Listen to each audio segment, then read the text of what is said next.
Alright, so we got a few things laid out here for this 2011 Toyota Venza. And I've got the factory service manual, and it covers a few years. It says 2010 on there, but this is a 2011. And we're going to go over a few details. Now, the two bolts that bolt the spindle to the strut, these two bolts here, they require Loctite, and they are 214 foot-pounds torque. And then these two bolts here are for the caliper mounting bracket. Okay, I wrote it down on there. These get 77 foot-pounds of torque. And these three little fellers here are the lower control arm, or actually the lower ball joint bolts there. And these get 68. Yep, those are 68. I think this right here is 217. This is the axle nut bolt. Okay, the nut, axle nut. Why did I say bolt? This is the axle nut. Okay, 217 for that one. I think there's a couple here. This holds the brake line bracket and the ABS sensor bracket. I don't know what that is. You know, it's 10 foot-pounds or whatever. This is the bolt for the ABS sensor. Yep, there it is right there. 71 inch-pounds. That's that little guy there. This stuff here is rubber grease for these pins. Toyota uses a lithium-based soap glycol grease for the pins. So maybe that's why they always get messed up, because this stuff washes out. I don't know. But it doesn't attack the rubber, so that's the idea behind that. So these caliper bracket bolts are 17. This is 30 millimeters. The nut, axle nut, the lower ball joint, those are 17 millimeters. The dust shield are 10 millimeters. I think these here are, I don't remember what those are, 21 or 22 millimeters, something like that. Pretty close to that. I use this type of chisel. It has a square end on it to set the axle nut. Okay, I use that to set it. Works real good. Set the little relief on there. It has a place on there, so when you take it apart, you're supposed to push that up and release it. And after you get it torqued down, you set it, you punch it. So we'll show that in a little while. I guess the thing that I'm missing is the caliper. Yep. The caliper bolts, those are 24 foot-pounds. That would be these little guys here, they're 12 millimeter. And I guess the tie rod end would be the next one.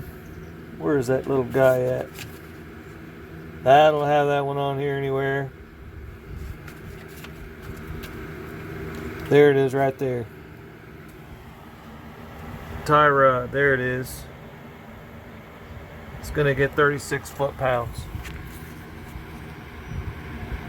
Yep, cotter pin, tie rod. I knew I had it somewhere. So let me put this thing together. Folks can sit here and watch and get an idea of how things go. Alright, so I'm gonna start putting this stuff together.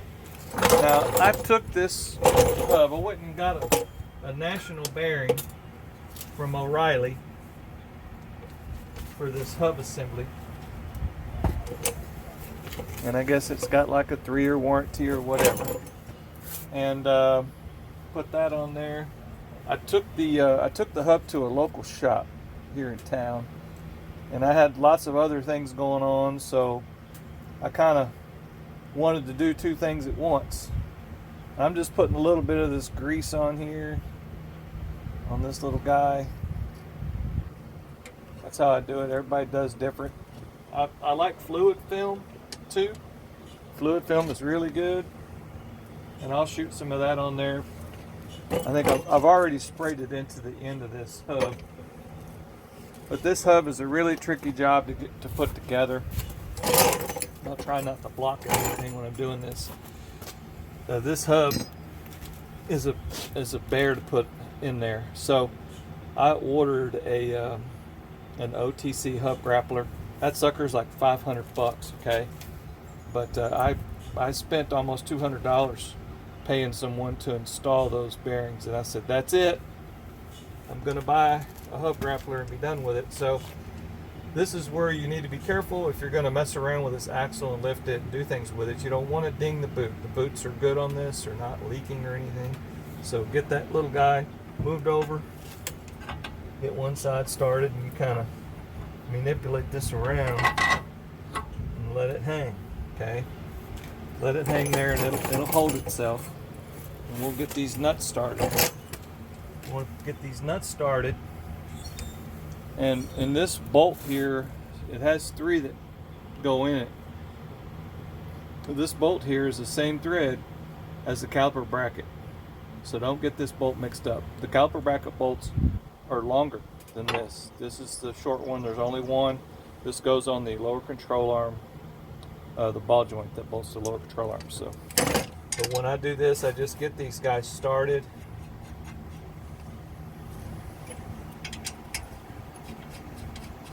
I had a lot of stuff going yesterday, and I kind of wanted to get this thing a little farther along, so I took it to a shop down the road and had them guys install it. And I've done that before, but some of these are quite a bit more difficult to install. A lot more work to install on these things, so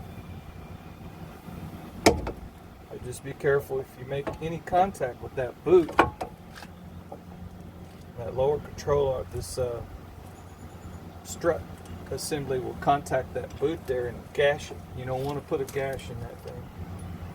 Let's get a bolt, see if we can get this thing to line up a little bit.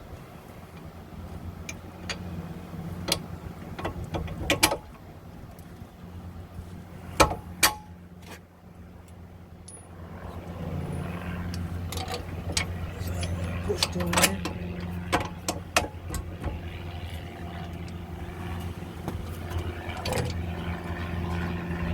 Put blue Loctite on there.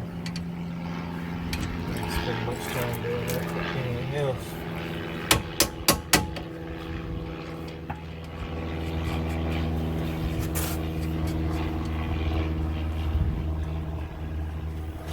Let's see that. Just put that down and get it started.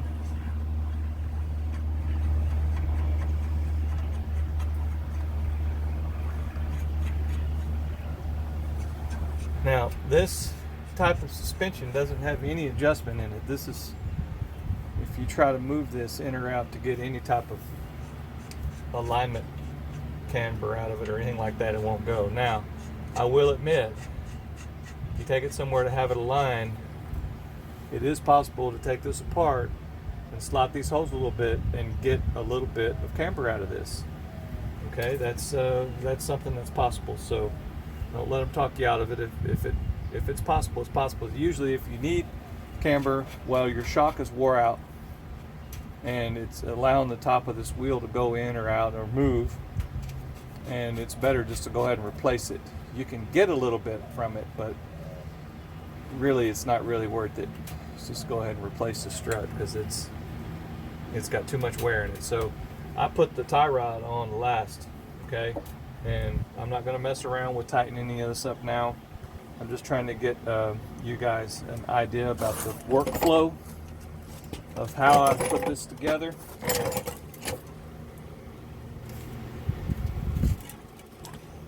I got some fluid film. I like to shoot some of that on this hub, and you don't need too much. It just needs a little bit of moisture on the surface. Doesn't require too much. And when you tighten this, you're not supposed to do it with an impact. I know everybody does. Heck, I've done it too. But you know, we got a lot of money and time tied up in this bearing, and you just don't want to blast off on something and you might possibly cause damage. So we don't want to do that. And don't forget your dust shield. The dust shield was stuck on there pretty good, so it's got dented, got a little dent in it. Fix that.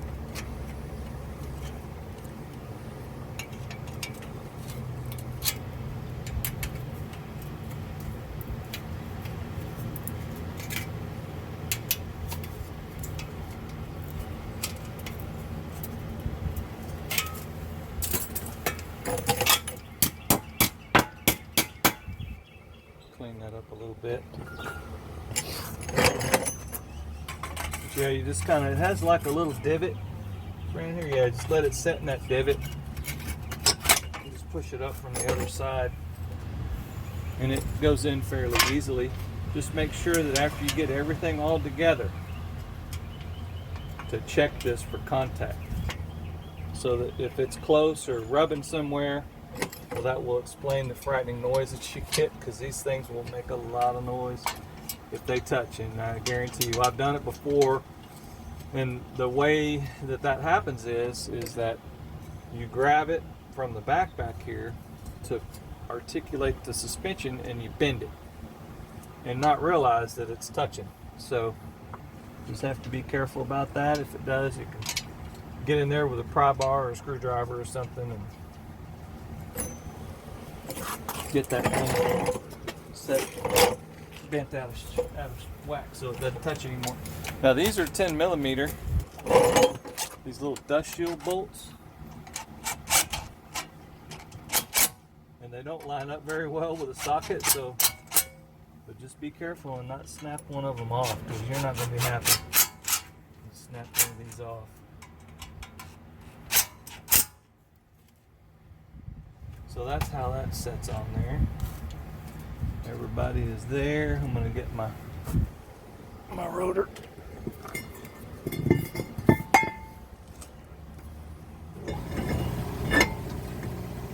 Look out on there.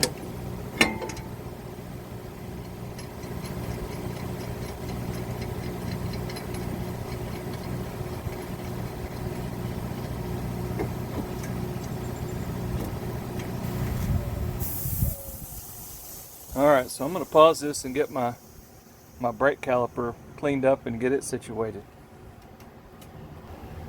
Alright, so this is one of the brake pads, and they got pretty good amount of meat on them.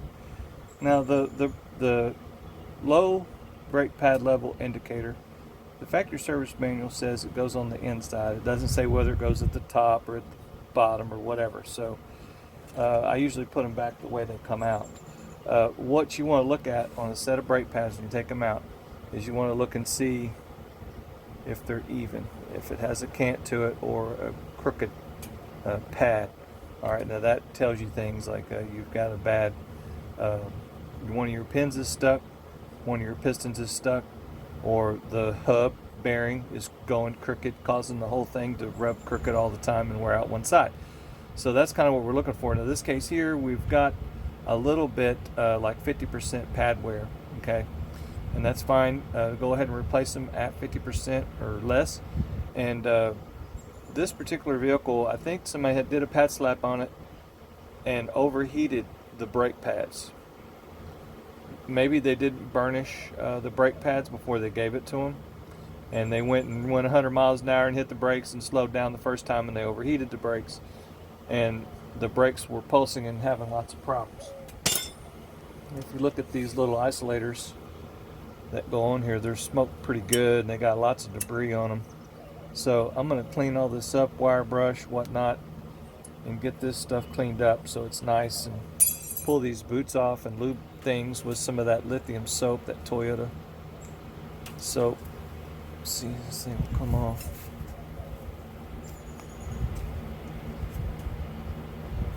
Well, there we go. All right.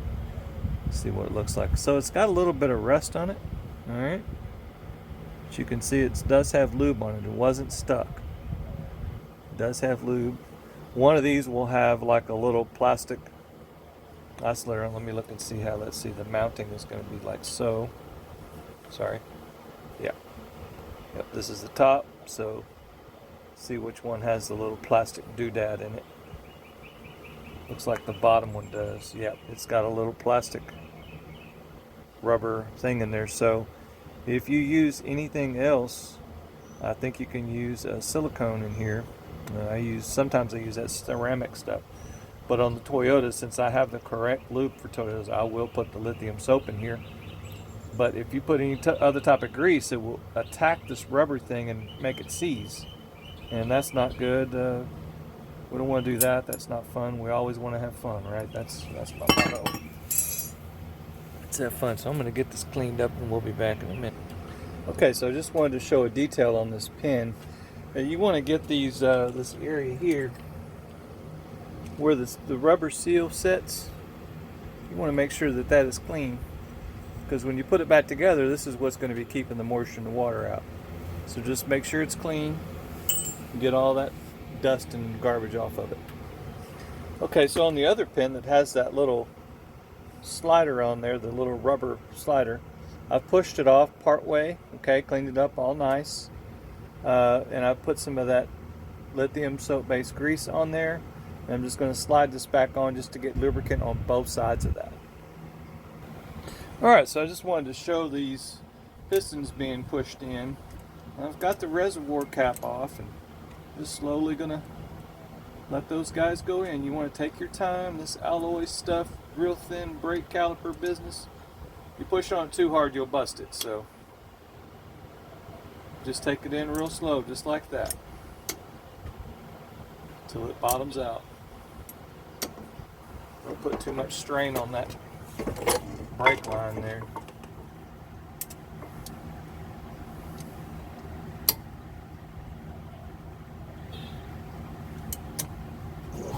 If you don't want that old brake fluid going back up in there, you can open the bleeder screw and release the brake fluid into a container. I'm going to get this thing cleaned up.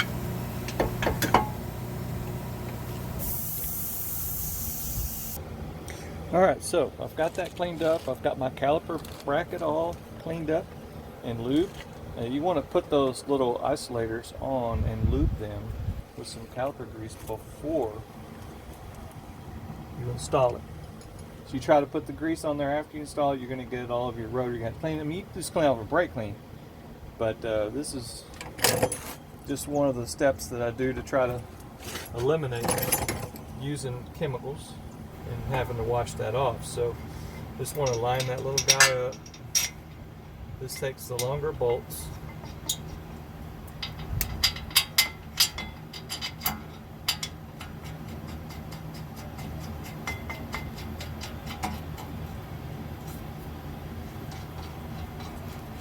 That's why I keep that tie rod off, so that I can get to it easier. Get my torque wrench and we'll start torquing things down. Alright, so don't mess around with your torque wrench, get a good one. Okay, we're going to torque these down to 77. These are the caliper bracket bolts.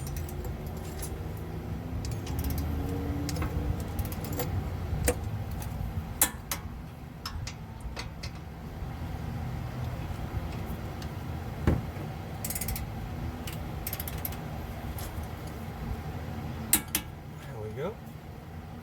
That was easy enough.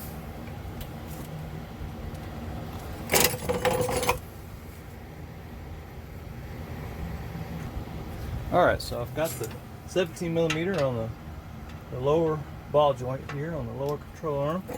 There goes 68. There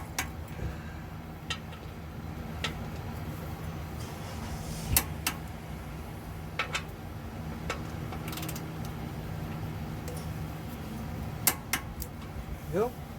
That's those three.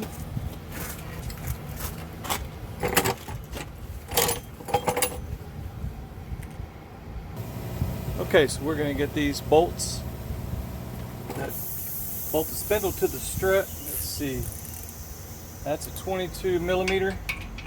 These go to 214.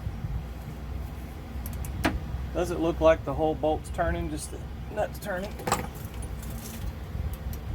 It's pretty tight.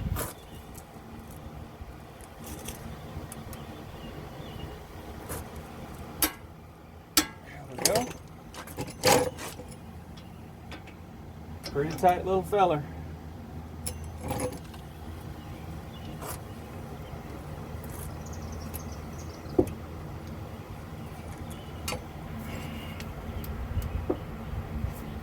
Probably could have put an extension on there. Got me a little more range.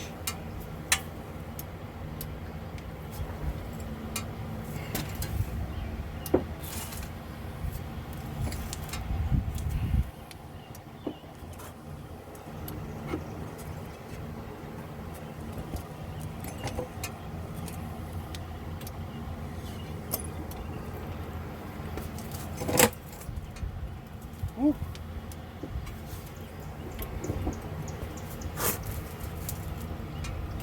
There we go. That's it. Make sure we got a good clean click out of it. There we go.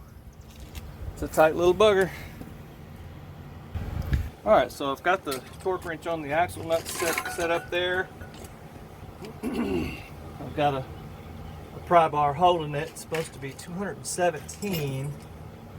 See how this goes. Try not to flip the whole world off here.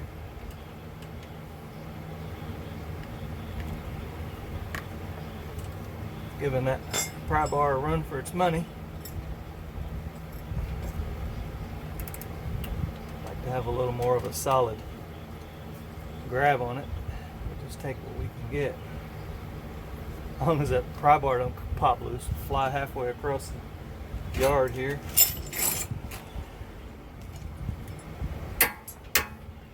There we go. 217. On the other side, when I tightened it up, it got a little closer. That original divot that was in there that set it was a little bit farther along there, a little bit tighter. So I guess things are a little different in there with the new bearing and all that. Maybe it's got a few thousandths of difference on how wide it is, because that's what you're doing is you're tightening up this axle up into the bearing. So, all right, so I'm going to get these brake pads on, get this thing put together a little better here. All right, so putting these little things on there is tricky, but you have to hold the brake pad the entire time. Put these on. You got to hold it. Slide that caliper into position.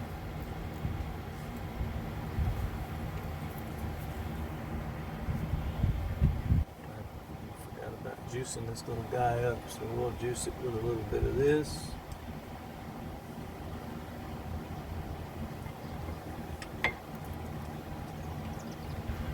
like to put some right there where those pistons set. It doesn't take much, less is more.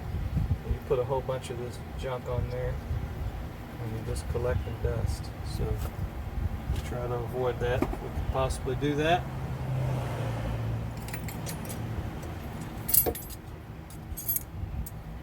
Here's the hanger. Hanger wants to stay. So, just hold it the best you can like so. And once you get that caliper started on there, then you can let loose of it. It's not going to fly away from you. And you push, if these things are spring loaded, sometimes they get a little air pocket in there, so you have to collapse it all the way to force that air out. Get you a couple of caliper bolts going there.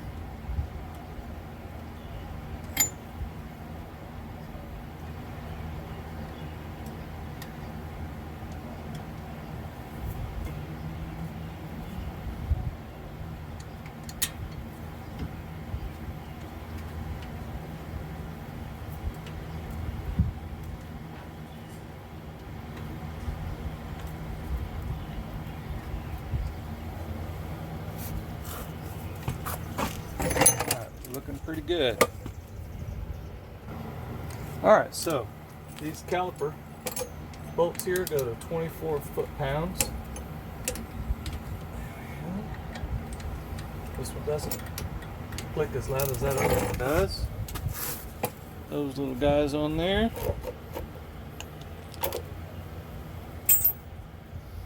We got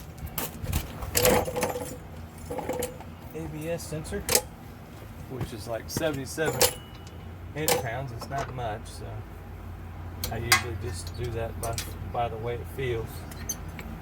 Call it good.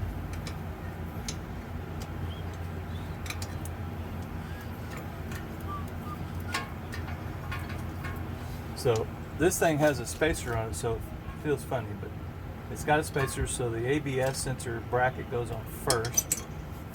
It'll stick on there, trying to get out of the way so you can see how it goes. But it has a little flag on it. So as soon as everybody lays down,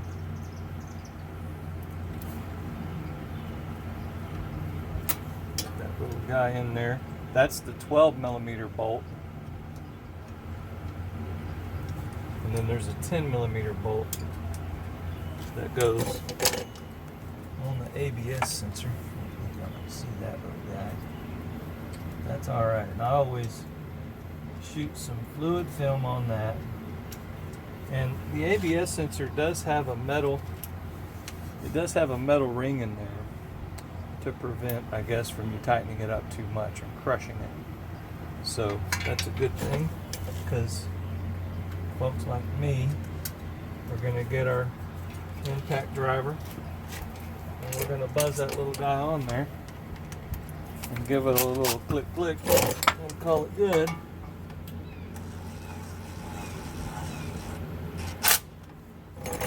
That's good enough.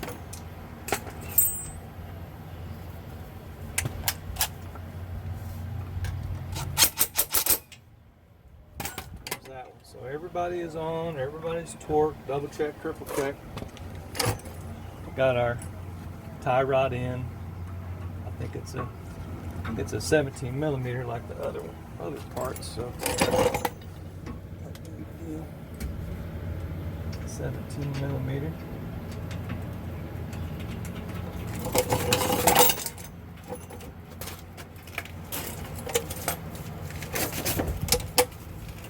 And that one gets 36.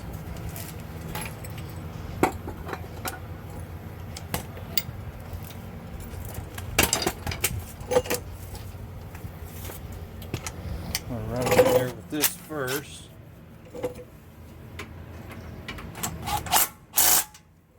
Because typically you're gonna want to line up your cotter pin. So you're going to be tightening it to get that cotter pin lined up.